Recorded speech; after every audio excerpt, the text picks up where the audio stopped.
Bonjour Internet, et voici la seconde partie de la bibliothèque digestive consacrée à l'adaptation de l'univers Lovecraftien en BD par un des plus grands scénaristes de BD de la fin du XXe siècle et un peu du début du XXIe siècle aussi quand même, à savoir le sorcier de Northampton, le génie barbu derrière les Watchmen, V pour Vendetta, Promethea, Killing Joke, Fromel, j'en passe, la liste des chefs-d'œuvre est trop longue, vous l'avez deviné, surtout si vous avez regardé l'épisode précédent, je vais vous parler d'Alan Moore et de sa série de 12 comics toujours dessinés par Jason Burroughs et toujours publié par Avatar Press, Providence. Oui, comme la ville natale de Lovecraft. Coïncidence? Jamais. Entre la sortie du dernier épisode de Neonomicon en février 2011 et la sortie du premier épisode de Providence, qui clôt son exploration du mythe Lovecraftien en mai 2015, l'annonce de Providence avait déjà été faite au Comic-Con de San Diego en juillet 2014, on pourrait croire qu'il se la coule douce, tranquille comme un bobo dans un festival musique planante et nourriture végane. Il tente l'expérience de l'édition avec son magazine underground Dot Gem Logic, qui collecte les travaux d'artistes locaux, mais qui finit par s'arrêter au 8e numéro en avril 2011, faute de vente suffisante. Il participe également à quelques événements musicaux dans lesquels il pousse la chansonnette. Ça, c'est pour le côté bobo, mais c'est mal connaître le bonhomme, car en réalité c'est un énorme bosseur, un stakhanoviste de l'écriture. Il travaille sur plusieurs projets en même temps, et entre 2011 et 2015, il va publier 2 épisodes de la Ligue des Gentlemen Extraordinaires, 1969 et 2009, en 2011 et 2012, ainsi que les 3 épisodes de son spin-off Nemo,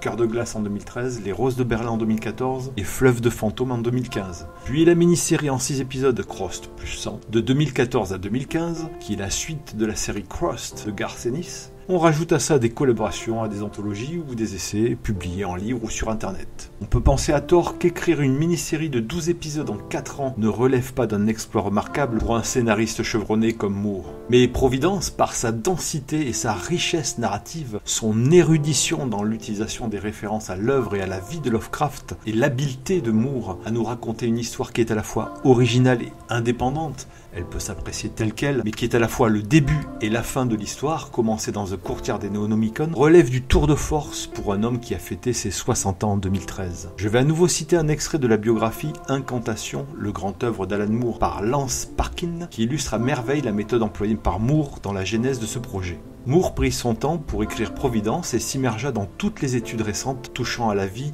et au legs de l'auteur de Providence. Pour la première fois peut-être, Moore collabora avec des universitaires. Pour son travail sur Providence, Moore avait tapissé son bureau de documents sur Lovecraft et sur la Nouvelle-Angleterre, qui est au cœur de son univers. Melinda Gebbie avait affectueusement baptisé une bibliothèque entière dédiée à l'auteur, la Lovecrap, jeu de mots avec Lovecraft et crap, mot d'argot anglais qui signifie merdier ou merdouille, bazar sans intérêt. Providence fait partie de ces œuvres qu'il est très difficile de résumer sans mettre de côté le sous-texte, les multiples références, la progression et la structure même du récit. Mais je vais juste vous raconter l'intrigue de départ. Robert Black est un jeune journaliste qui écrit pour le New York Herald. Afin de remplir une demi-page pour un article sur une légende urbaine, on lui propose d'écrire sur le livre Sous le monde d'un Français nommé Guillot, dont la lecture rendait les gens fous. Ce livre serait la source d'inspiration de Chambers dans l'écriture du Roi en jaune, dont la pièce de théâtre qui y est décrite dans son dernier chapitre posséderait la même propriété irrationnelle. Black décide d'enquêter sur le sujet et part interroger un certain docteur Alvarez qui avait déjà écrit sur le bouquin de Guillot et qui par chance vit à New York.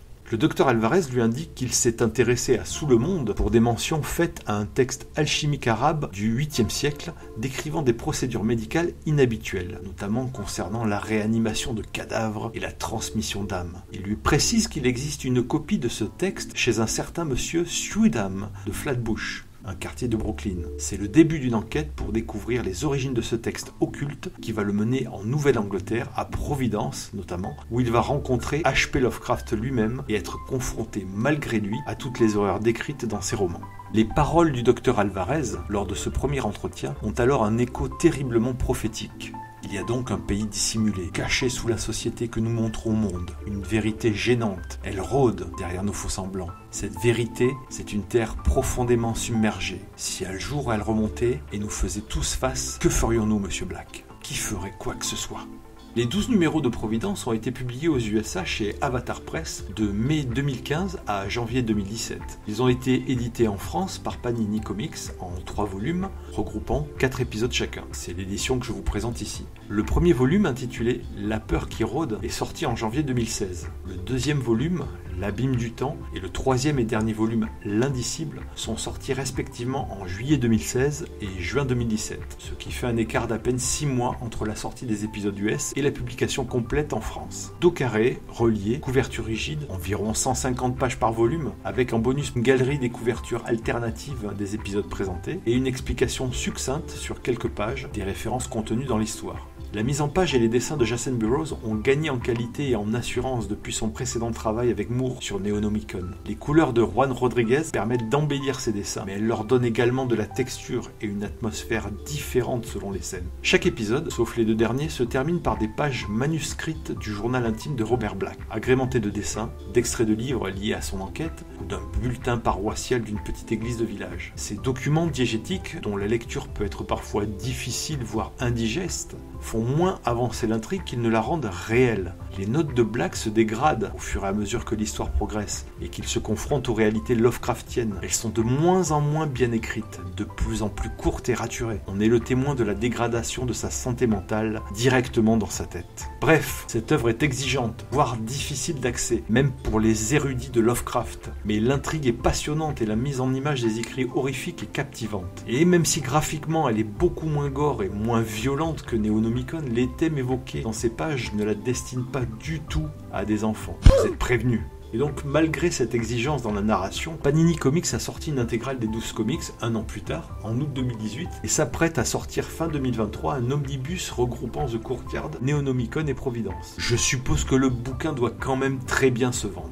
Mais justement, qu'en pensent les critiques d'internet? Sur Sens Critique, Providence a une note globale de 7,7 sur 10. Et je vous lis la réaction de ADDRR. Dieu que c'est dense et complexe à lire. Je suis familier de l'œuvre de Lovecraft et j'ai été bluffé du travail de Moore, même si c'est vraiment difficile de tout suivre. Et cette fin, bordel. Oui, la fin de Providence, sans vous en dévoiler trop, est une apocalypse, au sens étymologique du terme. Mais je n'en dirai pas plus. Tiens, on va faire un tour sur Amazon, pour une fois. Et voici une critique salée de Ben Damblon, qui attribue la note de 2 sur 5. C'est la punition. Un graphisme qui ne magnifie pas l'histoire pour les non-initiés, soit à HPL, soit au roman graphique verbeux de manière générale, ça va passer difficilement. Mais malheureusement, pour les autres aussi. Le dessin est générique, la colorisation suinte le Photoshop de la fin des années 2000, et le lettrage est juste ignoble. Bref, un récit extraordinaire saboté par un graphisme made in US insipide. Je comprends tout à fait cette dernière critique, car j'ai ressenti exactement la même chose quand j'ai découvert Alan Moore pour la première fois.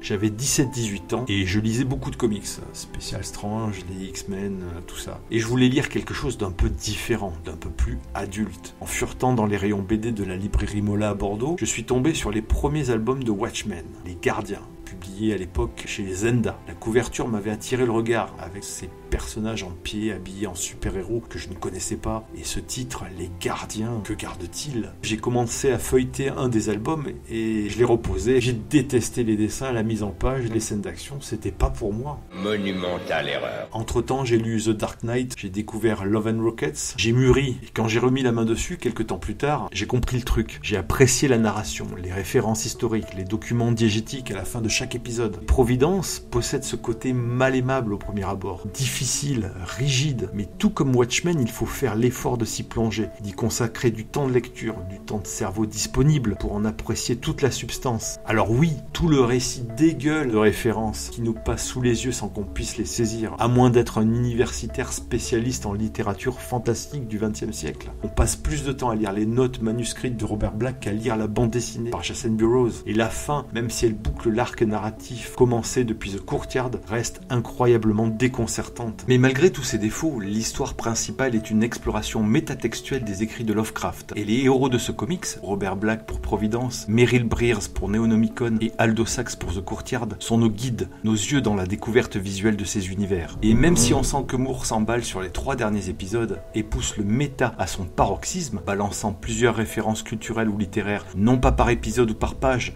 mais par case, la fin apocalyptique conclut définitivement toute la trilogie et résout les arcs narratifs des 3 héros de ces histoires. Vous voulez connaître le secret que nous révèle Alan Moore dans Providence? Vous êtes sûr? Si vous avez peur, vous pouvez aller à ce timecode pour aller directement à ma note et à la fin de la vidéo. Toujours là? Ok. Ce que nous démontre Alan Moore dans Providence, c'est que Lovecraft, tout comme d'autres auteurs, Howard, Chambers, Moore cite même William S. Burroughs, ont inventé des histoires qui ont créé des mythes, qui sont devenus des références à leur tour, des films, des produits dérivés, des cultes. D'après lui, les mots, les récits, les contes sont des virus qui se transmettent de bouche en oreille dans le cerveau de tous les humains. Et ces contes finissent par altérer la matière même de notre réalité. Alors je n'ai qu'un seul conseil. Continuez à lire. Et donc pour moi, je donne à Providence, le dernier magnum opus d'Alan Moore, la note de 9 sur 10. J'ai beaucoup évoqué les références utilisées par Alan Moore dans ses scénarios, et cet épisode est déjà trop long pour que j'en cite quelques exemples. Mais si jamais cela vous intéresse, il y a le blog Facts in the Case of Alan Moore's Providence, qui dresse la liste de toutes les annotations de Moore pour le scénario de Providence, justement, case par case, en anglais. Je vous laisse le lien dans la description sous cette vidéo. Je vous indique également la chaîne de Tindalos qui propose des audiobooks de Lovecraft qu'il lit lui-même, enfin Tindalos, pas Lovecraft, pendant qu'il réalise des illustrations des textes en question. Allez-y jeter un œil et une oreille. Si vous aimez mon travail et que vous voulez aider la chaîne et m'encourager à continuer, c'est très simple et toujours gratuit. Laissez un pouce en l'air ou un petit mot dans la zone commentaire ou partagez mon contenu sur vos réseaux sociaux. Et si vous voulez être informé dès qu'un nouvel épisode est sorti, abonnez-vous. Je vous donne donc rendez-vous la semaine prochaine avec un bouquin tout à fait différent. Je vais essayer de maintenir le rythme pendant l'été, si tout va bien. Allez, à bientôt. Ciao Internet.